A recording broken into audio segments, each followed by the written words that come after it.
Sa barko na aabutan ng pagdiriwang ng Pasko ang ilang pasaherong uuwi sa kanilang probinsya ngayong araw. Kumustahin natin ang kanilang lagay sa Manila Northport Terminal. Sa unang balita, live ni James Agustin. James.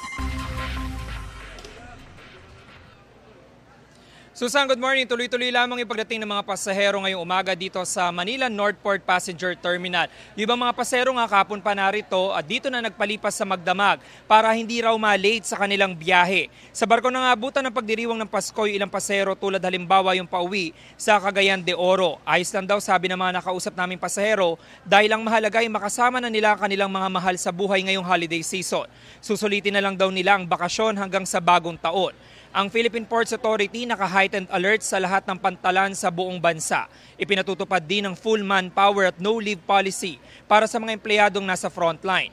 Alas 8 ng umaga, inaasahang makakaalis yung barko na may biyaheng Cebu at Tagbilaran mula rito sa Manila Northport Passenger Terminal.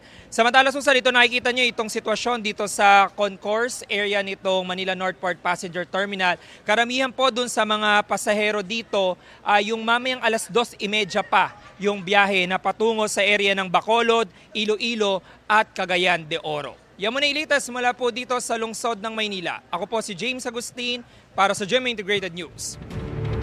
Gusto mo bang mauna sa mga balita? Mag-subscribe na sa GMA Integrated News sa YouTube at tumutok sa unang balita.